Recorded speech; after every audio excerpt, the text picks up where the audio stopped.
Hi viewers, welcome to Healthy Cooking Channel. வீடியோக்குள்ள போறதுக்கு முன்னாடி இதுவரைக்கும் Healthy Cooking Channel சப்ஸ்கிரைப் பண்ணாதவங்க மறக்காம சப்ஸ்கிரைப் பண்ணிக்கோங்க. பக்கத்துல இருக்கக்கூடிய பெல் ஐகானை கிளிக் பண்ணிக்கோங்க. ஹாய் ஃப்ரெண்ட்ஸ், இன்னைக்கு நம்ம சேனல்ல சுரக்காய் கடையல் எப்படி செய்யலாம்னு பார்க்கலாம். ரொம்ப சிம்பிளான, அது மட்டும் இல்ல ரொம்ப ஹெல்தியான ரெசிபி. வாங்க எப்படி செய்யலாம்னு பார்க்கலாம். நான் நாட்டு சுரக்காய் எடுத்திருக்கேன். அந்த சுரக்காயில் பாதி அளவு மட்டும் இப்போ நம்ம இந்த குழம்புக்கு சேர்த்துக்கிட்டால் போதுமானது. இந்த மாதிரி பொடியாக நறுக்கி எடுத்துக்கலாம். இப்போ எப்படி செய்யலான்னு பார்க்கலாம். மண் பாத்திரத்தில், நம்ம கடையல்னால மண் பாத்திரத்தை யூஸ் பண்ணோம் அப்படின்னா இன்னும் கொஞ்சம் கடையல் ஈஸியாக இருக்கும். எண்ணெய் சூடானதும் கடுகு வெடித்ததுக்கப்புறமா காரத்திற்கேற்ப பச்சை மிளகாய், கருவேப்பிலை. அந்த ரெசிபிக்கு முழுசுமே நம்ம வேறு எந்த மசாலா பொடி எதுவும் சேர்க்க போகிறதில்ல. பச்சை மிளகாய் காரம் தான். உங்களுக்கு பச்சை மிளகாய் ஃப்ளேவர் பிடிக்கல அப்படின்னா காய்ந்த மிளகாய் கூட போட்டுக்கலாம். அடுத்ததாக 2 கையளவு சின்ன வெங்காயம்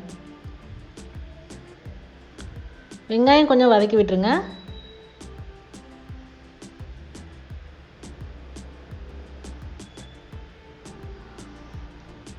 அடுத்ததான் நம்ம நறுக்கி வச்சிருக்கக்கூடிய சுரக்காயை அதில் சேர்த்துக்கலாம்.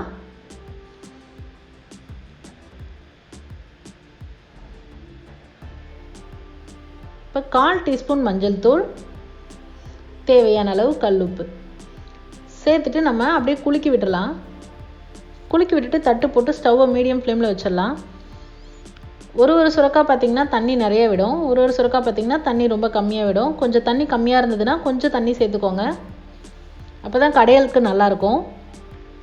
இப்போ சுரக்காய் நல்லா குக்காய் வந்த பிறகு கொஞ்சமாக ஒரு பெரிய நெல்லிக்காய் சைஸ்க்கு புளி கரைச்சிட்டு அந்த புளி கரைசல் இதில் சேர்த்துக்கலாம். ரொம்ப ஜாஸ்தி புளி சேர்க்கக்கூடாது, டேஸ்ட் நல்லா இருக்காது.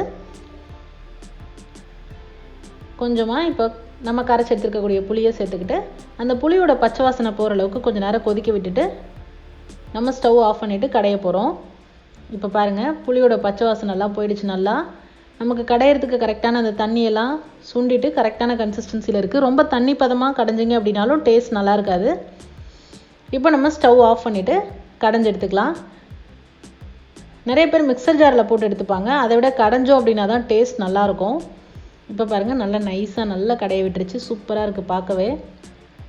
இதை நீங்கள் இப்படியும் சர்வ் பண்ணலாம். இல்லை உங்களுக்கு இன்னும் நல்லா கூடுதல் வாசனையாக வேணும் அப்படின்னா கொஞ்சமாக கடுகு, உளுத்தம்பருப்பு, கருவேப்பிலை, காய்ந்த மிளகாய், பெருங்காயத்தூள் இந்த மாதிரி போட்டுட்டு தாளிப்பு போட்டுட்டு கூட நீங்கள் சர்வ் பண்ணிடலாம்.